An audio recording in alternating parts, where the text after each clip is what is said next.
Hey everybody, Casey by Jay with you again from MinimumWageFitness.com.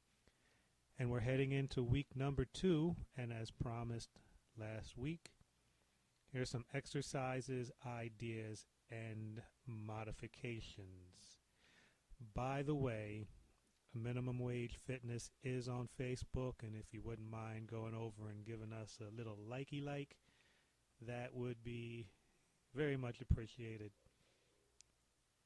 So I want to remind you, stay positive, keep moving, don't skip a day. Do your best not to skip a day. It's only, 20, 30 minutes? Actually, this week maybe you can push it up a little bit beyond 30 minutes.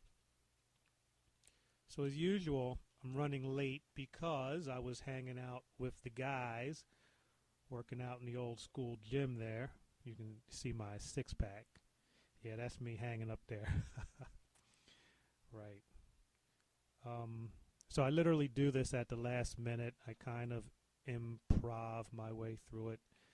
So don't hate me. Hopefully I won't have to edit too much of this. Keep in mind 6 things to remember. Number 1, go at your own pace. If you're in a class or something like that, go at your own pace. Number 2, take as many breaks as you need when you're doing this yourself or when you're in a class. Once again, as many breaks as you need. You don't have to always wait for the break. Hydrate, hydrate, hydrate. And if you can't hydrate, then drink a lot of water or drink enough water. We'll go over the water thing later. Modify, regress your exercises as necessary. Running in place can be replaced with marching in place or a strong step to you work into the running in place. Number 5, don't pass out. Nobody likes people passing out in their classes or their sessions or whatever. That's one of my rules. As a matter of fact, that's 2 of my rules. So don't pass out. And number 6, the routine, the suggestions that we're going to talk about in this episode can be added to, subtracted from, however you want to make it. Make it yours. I call this building your own burger.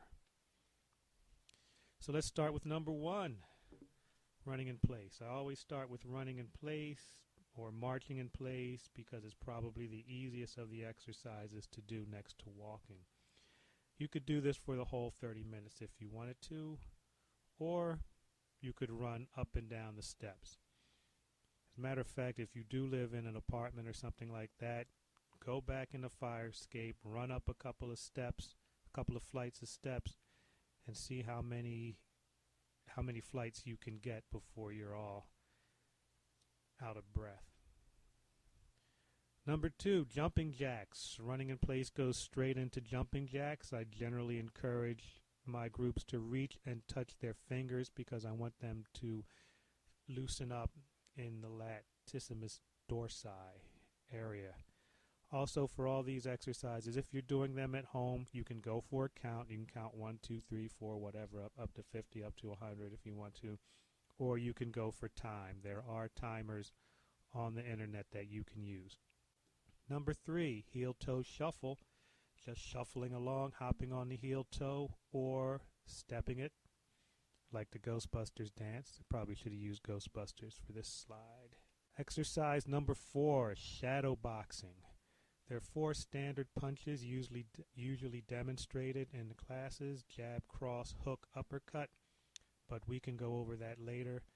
You can just throw the punches that you want to throw, but kind of throw them towards somebody. If you're looking in the mirror, aim towards your nose or your upper lip or your chin or your throat or something like that. Number 5, burpees. You may want to take a break before you start the burpees. Get your mind set for it. But this slide will pretty much give you the burpee protocol. You can actually modify this if you want to or need to. All right, let's move along a little quickly here. The invisible jump rope, jump it out. This is supposed to be kind of a break, so take it easy. and then back down on the floor for mountain climbers. I want you to notice the form here. The butt is not stuck up in the air. We do not want high butts. Keep it low. Step it through if you need to. Take the breaks you want to take. It doesn't have to be 30 seconds. It can be 10 seconds. It can be 10 mountain climbers. This is what I call ring the bell. This is a lateral leg raise. We do it hopping back and forth. You can do it stepping back and forth if you want to. Number 9, push-ups. And as it says, there are a zillion ways to do push-ups, but I strongly suggest that you push as opposed to bending. A lot of times people are just bending their arms and there's no weight on there. So you want your legs at about 45 degrees when they're bent so you can get the benefit of the push-up. There's actually a demo that I slipped into this so we can have a look at that real quick. This is something I did, I don't know, maybe 2011 or something. I call it the push-up process. Let's have a look. Okay, here we are at last. We're going to choose to do 3, 4, maybe 5 different types, all in a row. Start here, halfway up, 2, 3, then come all the way up, and go half, up, half, up, half, up. Now, halfway down, all the way down, full extension. Then half down, all the way down, half down, all the way down, half down, all the way down, and back up. That will burn you if you do enough of them. Okay, you can give that a try whenever. Going halfway up, halfway down, full up, full down. It's up to you. Number 10, front kicks. Keep in mind the balance component, and don't be intimidated by this picture. This is very radical front kicks, and she looks like she's kind of tall. You can do tiny kicks if you want to, and if you've been going straight through, normally during the classes, we'll go straight through these exercises. You don't have to. Number 11, power squats. Power squat is basically a jumping squat. We do it almost like a jumping jack squat, but you can do it the way you want to. It can also be regular squats, and you don't have to go very far down to the floor. If you're new at this, or you have some equilibrium issues, or you're dealing with more weight than you want to, and you're worried that you might fall down, just bend your knees or put a chair under your butt. In fact, you can sit down in the chair and get back up out of the chair. Just make sure that you push through your legs, push through your heels. I mean, not push through the legs. You're using your legs anyway. Push through your heels. Okay, and we might have a demo on that at some other point. Number 12, standing trunk twist. This is what we call twisting it out. And just back and forth, doesn't have to be weighted. I generally like people to have their elbows up. It seems to work a little bit better. And then it's break time.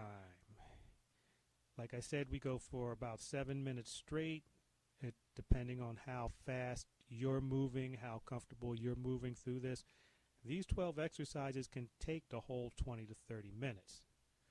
Or they can take about 7 to 12 or 15, and you do 2 rounds and you're done. Stretch it out. Here's a chart of some stretching ideas. Maybe you have your own ideas. And finally, what's coming up next? I don't really know what's coming up next. Maybe next time we talk about goals, imagination, visualization, and self-evaluations. I think self-evaluations because probably we're going into week 3 next time, and you will be looking for some changes. So I'll give you an idea of what to look for, how to look for things like that. Okay? That's that. Check out my blog. I keep a fitness journal, everything that I'm going through, trying, my frustrations, my weight charts, my graphs, my tables, and all that good stuff. And until next time, remember, don't quit. Keep it going. 90 days. KC Bajay, minimumwagefitness.com. Peace.